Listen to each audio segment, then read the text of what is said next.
राधे राधे भक्तों, जय श्री कृष्णा, जय श्री राधे भक्तों। आज मैं आपको जया एकादशी की कथा सुनाऊंगी।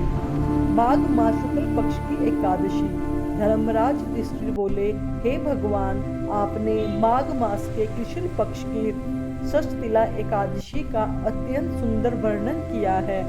अब आप कृपया करके माघ मास के शुक्ल पक्ष की एकादशी की कथा का वर्णन कीजिए।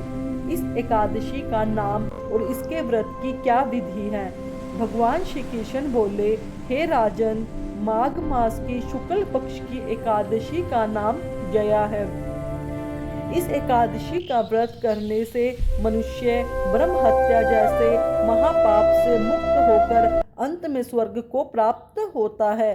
इस व्रत के प्रभाव से मनुष्य कुयोनि अर्थात भूत, प्रेत, पिशाच आदि से छूट जाता है। अंततः इस एकादशी के व्रत को विधि पूर्वक करना चाहिए। हे राजन, मैं एक पौराणिक कथा कहता हूँ, तुम इसे ध्यान पूर्वक सुनिए। एक समय इंद्र देवराज सर्वलोक में राज्य करता था। वहां अमृत का पान कर नंदन वन में अप्सराओं के साथ आनंद पूर्वक क्रीड़ा करता था।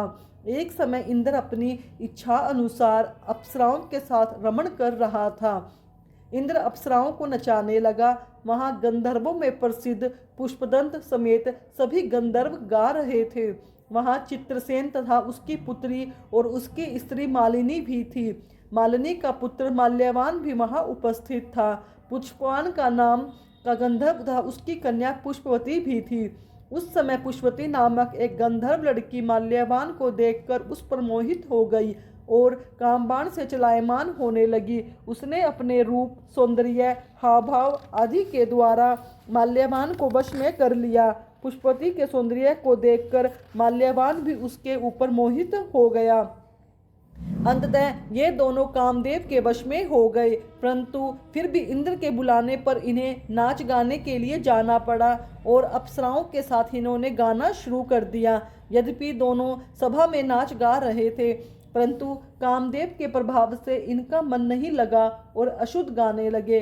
उनके भाव भंगिमाओं को देखकर इंद्र ने इनके प्रेम को समझ लिया और इसमें अपना अपमान समझकर उन्हें श्राप दे दिया कि तुमने मेरी आज्ञा का उल्लंघन किया है। अंततः तुम स्त्री पुरुष का रूप धारण कर मृत्यु लोक में जाकर पिशाच हो जाओ, अपने कर्म का फल भोगो। इंद्र का श्राप सुनकर दोनों अत्यंत दुखी हुए और हिमालय पर्वत पर पिशाच बनकर दुखपूर्वक अपना जीवन व्यतीत करने लगे। उन्हें गंध, रस, स्पर्श आदि का ज्ञान नहीं रहता। रात दिन उन्हें एक क्षण भी निद्रा नहीं आती थी। उस स्थान पर अत्यंत सर्दी थी, जिसके कारण उन्हें बड़ी परेशानी का सामना करना पड़ता था। एक दिन पिशाच ने अपनी स्त्री से कहा, न मालूम हमने पिछले जन्म में कौन से पाप कर्म किए थे जिससे हमें इतनी दुखदायी यह पिशाच योनि मिली है। पिशाच योनि से तो नरक के दुख सहना उत्तम है। इस प्रकार का विचार करते हुए उन्हें काफी समय व्यतीत हो गया। देवयोग से एक दिन माघ मास के शुक्ल पक्ष की जया नामक एकादशी आई। दोनों ने इस दिन कुछ भी भोजन न किया, न ही कोई पाप कर्म किया। उस दिन केवल फल फूल यानी फलाहार रहकर जीवन व्यतीत किया और महान दुख के साथ पीपल वृक्ष के नीचे बैठ गए। उस समय सूर्य अस्त होने जा रहा था। वह रात्रि इन दोनों के लिए एक दूसरे से सटकर बड़ी कठिनता से व्यतीत की और सर्दी के कारण उनको रात्रि में निंद्रा भी नहीं आई। दूसरे दिन प्रातःकाल होते ही भगवान की कृपा से इनकी पिशाच देह छूट गई और अत्यंत सुंदर अप्सरा और गंधर्व की देह धारण करके सुंदर वस्त्रों और आभूषणों से अलंकृत होकर स्वर्गलोक को चले गए। उस समय आकाश में देवगण तथा गंधर्व उनकी स्तुति करने लगे। नागलोक में जाकर इन दोनों ने देवराज इंद्र को प्रणाम किया। इंद्र को भी इनके अपने प्रथम रूप में देखकर महान आश्चर्य हुआ। वह इनसे पूछने लगे कि तुमने अपनी पिशाच देह से किस प्रकार छुटकारा पाया, सो सबको बताओ। इस पर माल्यवान बोले कि हे देवेंद्र, भगवान विष्णु के प्रभाव तथा जया एकादशी व्रत के प्रभाव से हम लोग पिशाच की योनि से मुक्त हो गए हैं। इंद्र बोले, हे माल्यवान, एकादशी का व्रत करने से तथा विष्णु के प्रभाव से तुम लोग पिशाच देह को छोड़कर पवित्र हो गए हो और हम अन्य लोगों की तरह वंदना करने योग्य हो।